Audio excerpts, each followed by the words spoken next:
What's going on, everyone, and welcome back to another episode of Business is Pleasure. My name is John Francis. I am the co-owner of the Clarendon Trading Company, and I am here with the co-owner next to myself, Colette Monique Liebird. And at the Clarendon Trading Company, we source, distribute, market, ship vintage, contemporary, used clothing globally. We do all this other fun stuff as well. Honestly, I'm trying to get my little Miami vibe on, you know what I mean? I'm kind of feeling myself. And honestly, I want to show off my jewelry a little bit. I might have a tattoo. So, you know, just gotta open it up a bit, you know? Give you guys a little treat this week. So on business is pleasure, we take some time to talk about our business, how that's affecting our relationship is affecting business. But most importantly, we try to bring value to you guys. So the best way we start off every show is Colette, how was your week? Oh my gosh. What's my charger? Go ahead, you're fine. My week was good. I kind of like this new, like, when we change up a bit. It's actually really comfortable. Right? I'm just chilling, I'm just vibing. How's your week? Yeah, my week was good. What did I do? I don't know. Oh, so you went to Vancouver. Yeah, that was last week. Oh shoot. Yeah, cost even the past guy, sorry. My week was good. You had a week off from school. Yeah, I had a week off and I got a lot of stuff done. We're back on our Grizzy, our grind. I don't know what just happened. I don't know. So we're back. We're back in action. We weren't like ever like not in action, I would say, but we were kind of just like, you know, taking a little bit of a step back. Instead of posting as much as we were to post, we posted like 50% of time. Speaking of which, he posted for his basketball game. Yeah, don't worry. We were posting like, you know, not as frequently as we usually do. You know, we're just like a little bit behind on things. Like if we had like 5 tasks to do for the day, we do like 2.5. You know, get like 50% done. Maybe. Right? So like now we're just back in our grind. We had like a good little amount of time to relax. You know, get that out of our system. You know, that virus is gone. We took the antibiotics. Vaccine. We're good. We're back to our productivity mode and we're ready to go.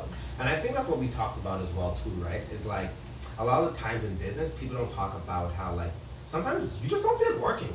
Yeah. Sometimes you don't want to get up and do stuff. One thing I want to talk about. Yeah, go. Let's do it. Yeah. Jump into it. Right? Yeah. So, you know those like motivational posts that you'll see all the time? Or like you'll hear people say like, do the thing that you love and you enjoy and you'll never feel like you have to work a day in your life. That is not true. Bullshit. Okay? It is not true, and I'm tired of people saying it. Because even when like I'll do training for like younger people, like people who are like from ages like 15 to like, I don't know, like 21, and I'll be like, yeah, like what are you planning on doing? Are you interested in anything? Like what's the vibe? Whatever. And they're like, yeah, you know, I just want to do something that I love so that like, you know, it never feels like I have to work. And I literally want to be like, that is the biggest load of crap that you've been fed your whole life, and I was fed it too. But it is not true. At the end of the day, in life, there's going to be a lot of things that you enjoy to do and that you love to do. And especially when we're talking about like work and making money, like take our business, for example, right? There's so many aspects of it that I love and that I enjoy. And I love the fact that I am an entrepreneur and I get to develop my life in that sense. But there's things about it that I don't like to do. There's aspects of it that I hate. There's aspects of it that I don't enjoy doing that aren't fun for me. But like, I can't just throw my hands up in the air and be like, oh my gosh, like, I thought this was going to be something that I loved and I'm never going to do it and like, I'm not enjoying it and this is not fulfilling, because there are major aspects of it that are. But at the end of the day, you're not going to enjoy every single little thing that you do. And I feel like we need to get away from that, because it sells people this false sense of this like fairy tale life. And I'm sorry, life is amazing. Life is this like cool and like complex journey, and like you get so much out of it. But like, it's not a fairy tale. You're not going to be happy every single day when you go to work or when you're doing something that you love. Like, there's going to be days that you're like, wow, that was annoying. Wow, like I wish I didn't have to do that day, but you did it. And one of the craziest things I'm starting to realize, especially with our business, is that for us to get to the things that we want to do, there's a lot of things that we actually have to do that we don't want to do beforehand. So I think a lot of people just need to understand is that a lot of the times with business, it's not that it's always going to be fun, it's not always going to be exciting, but you need to find ways to make it rewarding. And I think that's where our mentality is starting to shift now, that we're starting to understand within ourselves, like, hey, there are aspects of this business that you know what, I don't want to do, so maybe Carl will focus on those things. It's like when we spoke to each other, when we're like, hey, you know what, I don't like shipping the packages off, but I don't mind like putting them together. You know what I mean? Yeah, I don't mind shipping them off. Yeah, you know what I mean? For instance, like you don't like thrifting, but I don't mind that as well too, right? So we're starting to find the past that, hey, we can be honest with one another and be like, I love this business, I see where it's going and how it can help us financially. And just of course like help us get to that economic freedom that we want out of life. But there are a lot of things along the way that we need to get done so we can finally get there. And I think like in life, like that's where the most like growth comes from. You know, when you can actually be honest with yourself and be like, hey, like I don't like doing this. I don't enjoy doing this, but it's a part of what I actually do enjoy. And I think even for that too, that's right there what I'm hearing what you're saying. That's how you build discipline. That's how you build resistance. That's how you build resilience within yourself for you to understand now like, yo, I'm doing shit that I don't want to do, but I'm finishing my business. I'm allow my business to grow. I'm bringing value to my clients, and most importantly, I feel as if this is rewarding. Yeah. At the end of the day, that is the main goal. You have to focus on something that is broad and overarching, because at the end of the day, those individual mundane tasks, like, I'm sorry, like, you're not going to enjoy them. Yeah, and you're not. And I think a lot of the times people will be like, oh, well, hey, you've worked at this corporate job for 10 years, you hate the job, but you know what, you have a little Etsy business that you sew all the time. You know what, now you have to turn that into an actual income getter for yourself, right? Well, you know what, now you have to do marketing, now you have to be the accountant, now you have to source, you know? You didn't really have to worry about all those things on a smaller scale because you're so focused sewing. Yeah. So you have to understand now, there are these other tasks that come along with the one task that you do enjoy doing. And also, like you said, like sometimes it takes time to get to the level that you want to be at. Use that as motivation, right? Like use that as motivation to be like, hey, I don't enjoy doing these like mundane and like small tasks that I have to do in order to run my business. So let me work even more. Let me increase my productivity so I can get to the point where I can hire someone to do all the stuff that I don't enjoy. But why is that though? Why do you think like a lot of these motivational speakers pitch the idea and sell the idea of like, hey. I think because a lot of the times like positivity can really go a long way, but like you have to also be honest with yourself, because then you're gonna get into this vicious cycle where you're gonna try your hardest to be positive, and then you're gonna feel bad about feeling bad. You know what I mean? And it's like when you're feeling bad about feeling bad, you're not helping yourself and you're not helping the situation. So I feel like it's a nice thing to think about, like, yeah, like, you know, do a job that you love or do work that you love and you'll never feel like you work a day in your life. 100%. You love it overall. But when it comes to certain things like running a business or like even like a job per se, there are going to be little things that you are not going to enjoy. And that's not a fun thing to focus on. It's not a fun thing to talk about, but it's the reality of it. No, it's even crazy too. The best example that I could use is like when women have kids or when people have kids, you know what I mean? They're like, oh, I love my kid, but sometimes they're a bit overwhelming, they're a bit too much. Yeah. And like our business is our baby, you know, like we've grown this thing, we're trying to nurture it and everything, you know? But sometimes I just want it to be in its room and not bother me for 3 hours. And take care of itself, like, you know what I mean? Something. Like, you know what I mean? But the reality of it is that like, you know what? We hope that there are more good times than there are bad. Yeah. And that for me is what allows it to be really rewarding. And we're hoping that we can care for this baby and nurture this baby long enough to the point where it can take care of itself. Yeah. We don't have to nurture it so much. We don't have to care for it so much. And it can be kind of a self-running machine, or we can hire a nanny and that will take care of it. You know what I mean? Guys, we will be good parents. Like don't let call it throw you away with the nanny part of it. We're good parents, I think, one day. Yeah. Yeah. Anyways. Yeah, so like, you know what I mean? So I think that's really important to talk about like the real aspects of running a business. Not the negative aspects. I want to talk about the real aspects, because there's so many aspects of running a business that I don't think a lot of people hit or even talk about enough, you know what I mean? Talk about it. You know, and even like within our industry as well too, right? How like, you know what, it's kind of hard to find information, share information in our industry. Yeah. Or it's like sometimes it's kind of hard to find events. Or sometimes it's like, yo, what do I even want to sell? What should I sell? Yeah. But a lot of times it's just like, oh, you gotta do the research, you gotta find it out. And sometimes it's just hard. Sometimes you don't want to get up out of bed. Sometimes you don't want to like, sometimes you want to go back to work at 9 to 5. Like, you know what I mean? There's this one girl that I used to work with, and she was on her entrepreneur journey for like 3 years. And then she ended up finding a job that she liked, that she can more or less incorporate within her business. And then she was like, you know what? I've been doing this entrepreneurial thing for 3 years, but I'm gonna take a step back from it. Still run the business on the side, do it part time, but now I have a full time job that I want to focus on because now that's where my passion is. And I think the idea of an entrepreneur has become so segmented and to reflect everyone's individual's lives, and that's okay. There doesn't have to be this one umbrella definition of what an entrepreneur is because there are thousands of different definitions, you know. Yeah. For instance, like we have a really good friend that owns Curl Shop. Guys, check it out. Amazing products for your hair. So Curl Shop, amazing, right? And she even said like she's a corporate entrepreneur. She works in the corporate realm, but of course on the side she does this, and that's okay because it fits her lifestyle. Yeah. And I think one of the major things that we kind of have to understand is like, yes, you should listen to advice here and there, but you need to sit down and understand what works best for you Yeah. and what can you be appreciative of within your own business. Yeah, no, for sure. Like, and I think like that's just something that comes with time and like becoming more self-aware and like deciphering like what information is put out there for you and like what you can relate to and what you can take with a grain of salt, you know? I feel like when I was like just starting out in like business and stuff like that, like I would read and like watch videos on like anyone and whoever was like in business, whether it be like anyone from like Gary Vee to like someone random that I had just heard of, and I would kind of like take their information as like this is it. Yeah. This is it. There's like, no other way. There's no other way. Like if I'm not, you know, waking up at 5 in the morning and going to bed at 2 in the morning, then I'm not running my business properly. And it's like that can be true if that's what works for you, but it also doesn't have to be true.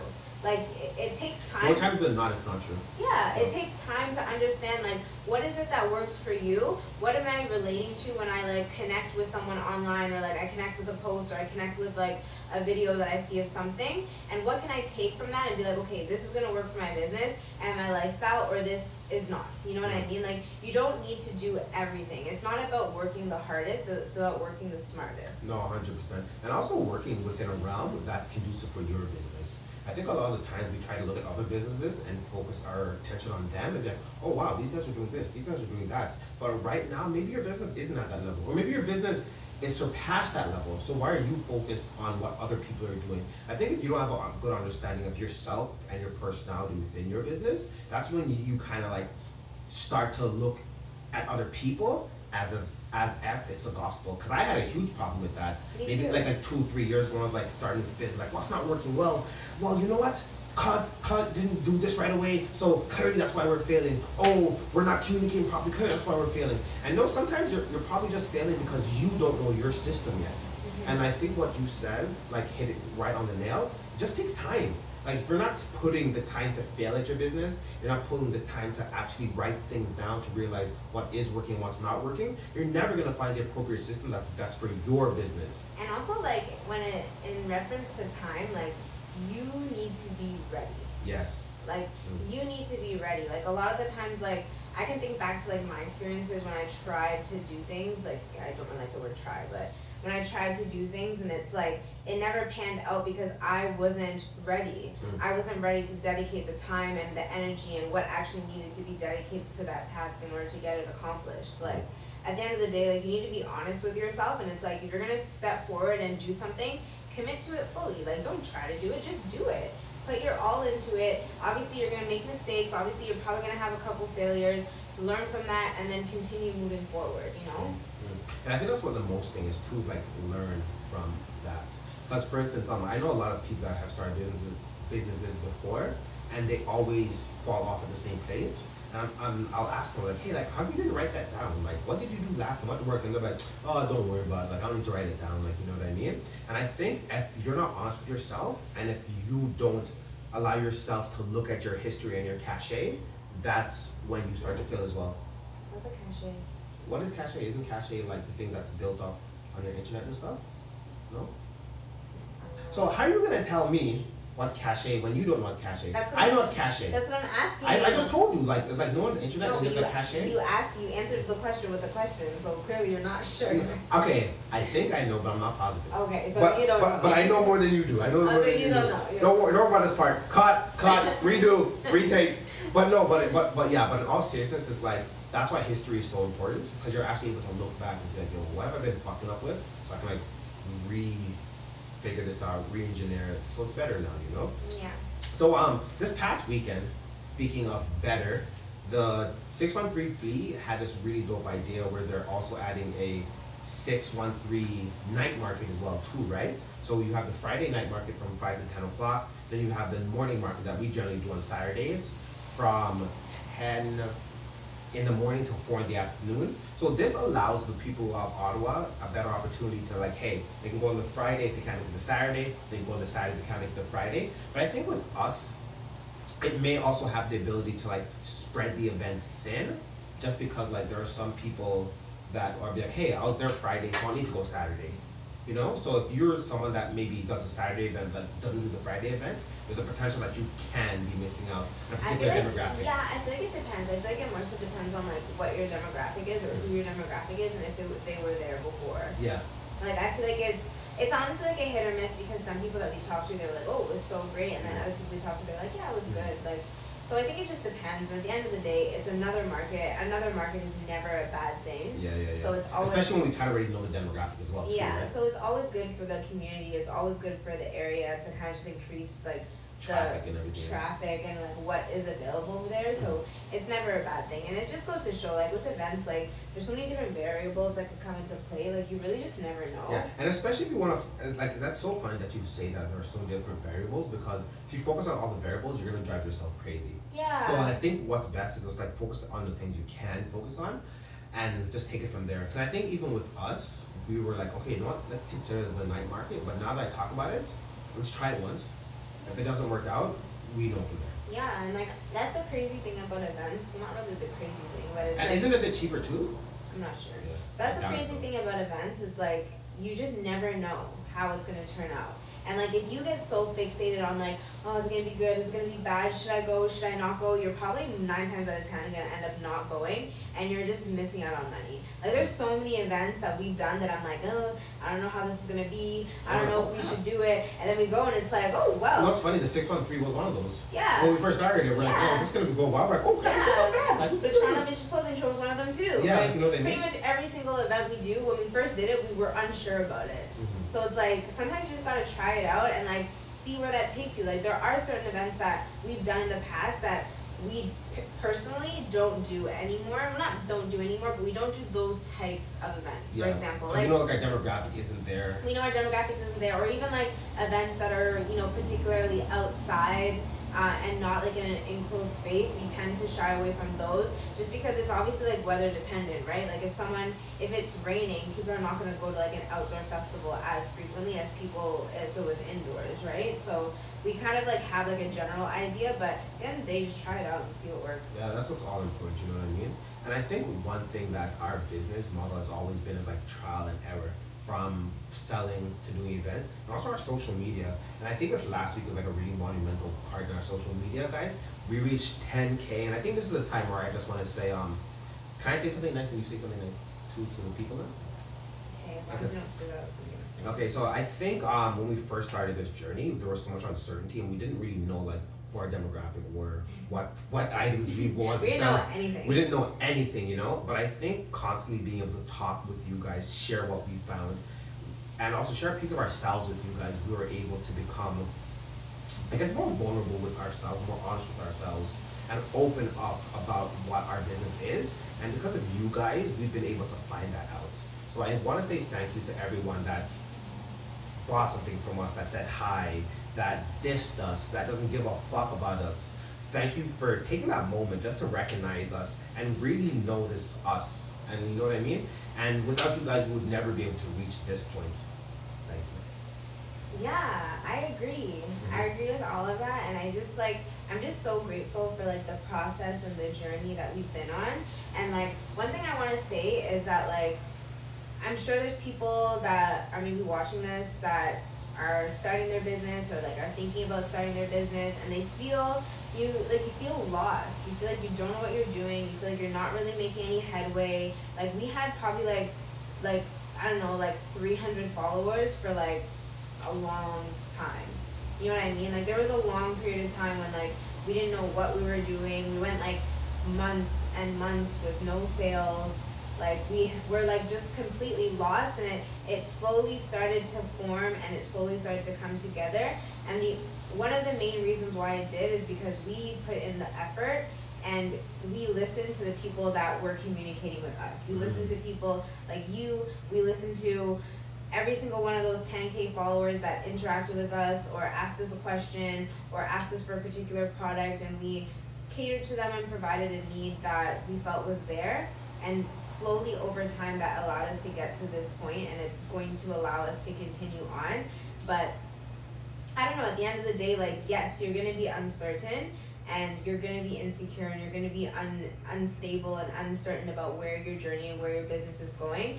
Be patient with it and listen to the people around you, listen to your customer base, appreciate your customer base, because they literally are the only thing that brings you value. When you really think about it, they are your most valuable asset. So appreciate them, love them, stay steadfast on the journey, and respect them. Don't give up. Yeah, no, 100%. I think that's the word of the day, journey. You know what I mean? And I think a lot of the times that we forget, like, the journey always has a beginning, a climax, and an end. And I think when you get so caught up on the beginning of the journey, it makes it hard for you to continue on to the end aspect. It's supposed to be hard. It's supposed to be complicated. It's like when you're starting to learn how to ride a bike, right? Yeah. You fell so many times, it was hard, and then once you started, you just didn't stop. Yeah, yeah. And I feel like when it is hard and there's so much uncertainty wrapped up into that journey, that's what makes it so much more rewarding. You know, I feel like with us, it's just like looking back to like 2.5 years ago, 3 years ago. No, let's say 2.5 years ago. 2.5. Yeah. We used to fight all the time. Fight all the time. It's just about everything. And it's like, when I look back, those arguments were happened because we both cared. We both wanted the best to come out of this business, and especially the best from one another. Of course, like, there was one point where you didn't really care as much. You weren't as invested in the business as much as you are now. But that, again, that comes with the journey. And there was times where I was like, yo, like, maybe we should have dead this. It's been like 3.5 months. Like, what are we doing? Like, you know what I mean? And then, of course, we just started to, like, really buckle down, get a better understanding of our audience, what they wanted, what we need to get done, what we should be doing. And ever since then, like, things have slowly started to go nice and smooth. So I'm extremely happy about that. And I think even with that, and honestly, guys, I'm really mad too. I'm not gonna have like a really smooth segue into the next topic. I'm upset. Today I made a post. It was called Cool versus Fast, okay, guys? And in my mind, I was like, okay, well, this is kind of straightforward. Everyone would rather have quick money come into their business so they can put it back into the business, rather than have cool money sit around and just take a really long time to sell. So there's this term in business, it's called ROI, return on inventory. So that's how much your inventory costs, divide that how much days it takes to sell, right? So the higher that number is, the better your return on inventory is. So a lot of people, we put out this question today, and it was called, what would you rather do? Would you rather sell cool products or products to sell fast? And 70% of people said cool, which just blew my mind. And then the 30% of people said, of course, fast. Like, why would I want to get something and have it sit around for a month, have it sit around for 2 months, or I can grab an item, sell it in a week, sell it in 2 days, sell it in 5 days. And then I started to realize, one, maybe a lot of the people that we're interacting with in business don't understand the idea of business. And two, the other aspect where we try to flip it was like, well, now we know that our audience, or a portion of our audience, does like cool stuff, and maybe we should be focusing on cool things. I just thought of something else too. Like, maybe it's the idea that people want to sell the things that they actually like. Yeah. Like, people want to sell things that like they actually enjoy seeing and they think are cool and fun or whatever. Because like, remember when we first started our business, like that was a dilemma for us, right? Like, we wanted to sell like classic, minimalist, like vintage clothing, but at the time, and honestly even till this day, the popular items, the cool items were like the flashy, the sports apparel, the loud and in-your-face type of stuff. But it was almost like a push and pull for us because we didn't like necessarily enjoy that type of clothing. And know what that said, and also at that time, because we weren't looking at a need. We were only looking at our wants, and that's a selfish way to run a business. I think if you want to run a business, you need to find a client base, of course, that wants that cool stuff. That's fine, I totally understand that. But if you're going to be getting items that are not selling, that are burning a hole in your pocket, you are not being selfish, and you are not trying to properly cater to your audience. That's true. Like, you know what I mean? So I think with a lot of I think what happens sometimes is that like we become so superficial that we worry about things that make us look good rather than the things that make our pockets fat. I don't know about you guys. I want to bring value and also have some money in my pocket as well. That's true. Like, you know, so like it's but I think we can also use that as an opportunity to educate people on that. As an opportunity to let people know, hey, if you're living on your own, if you have bills to pay, if you have a mortgage and stuff like that, why would you want to sit around on inventory? And I think a lot of these times our demographic is a bit younger, so with them it's like, yeah, like I don't really have that much bills to pay. If I make an extra $200 a month, or an extra $150 a month, I'm okay with that. Guys, stay home for as long as you can. Yeah. Stay home. Stay home. Stay home. Do it. As long as your like parents aren't like, you know, assholes or anything, stay home. Stay home. Stay home. Keep your head down, And just you stay know, home. don't make eye contact. You know what I mean? Act like you're not Hi, Mom, there. hi, Dad. Yeah, just don't worry about it. Like, you know what I mean? Stay home. But yeah, definitely, and also that's the thing too. Like, it also depends on the person's situation. Yeah. Like, you know what I mean? But again, if your items are just they're sitting there and they're not selling, you're not listening to your audience and you're being 100% selfish. But yeah, that's what I want to. Alright, that's it. That's all I got. Okay, cool. So any last words before we head on out of here? Yep, I never have last words. Okay. My last words are, don't be last. Okay, guys? Thank you so much for joining us again this week for Business with Pleasure. If you guys have any questions, comments, or concern, please hit us up in the comment section or in the DM. You know, we want to be a friend. Until next time, guys. Peace.